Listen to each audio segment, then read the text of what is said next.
नमस्कार, मी अक्षता. त्रिशाच किचनमध्ये आपलं स्वागत आहे. तर आज आपण पाहणार आहोत नारळाचे लाडू. त्यासाठी लागणारे साहित्य: तूप, इथे नारळाचा किस आहे, त्याच्यावरची साल काढून मी घेतलेली आहे. 1 वाटी साखर, वेलची पूड, दुधावरची शाय आणि बदाम. तर कृतीला सुरुवात करूया. इथे मी पॅन गरम करत ठेवला आहे. त्यामध्ये 2 चमचे तूप टाकून घेऊ.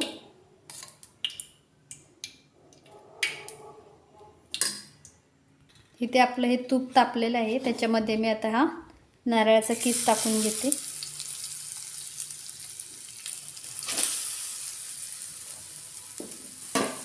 आता आपल्याला हा सतत एकसारखा परतून घ्यायचा आहे. खूप वेळ नाही परतायचा, कारण कलर नाही बदलायचा आपल्याला, याचा फक्त कच्चेपणा केला पाहिजे. इथे आपले आता खोबरे छान भाजून झाले आहे.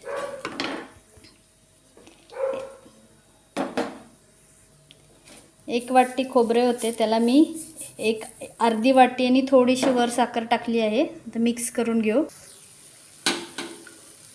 इथे मी दुधाची साई घेतली आहे.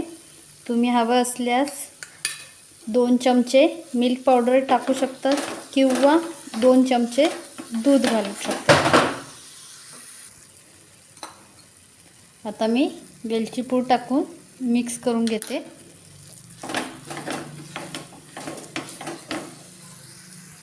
इथे आपला एक छानसा गोळा तयार झाला आहे. आपण हातात घेऊन बघू.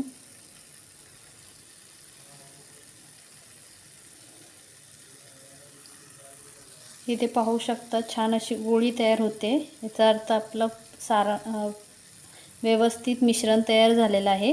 आता मी हे थंड करून अर्धा तास थंड करून ते तुम्ही पाहू शकता आपले नारळाचे लाडू किती छान प्रकारे झालेले आहेत. तर व्हिडिओ आवडल्यास व्हिडिओला लाईक, शेअर, कमेंट आणि चॅनल सबस्क्राईब करायला विसरू नका. आणि अशाच नवनवीन रेसिपी पाहण्यासाठी आपल्या चॅनलला सबस्क्राईब करा. बाय.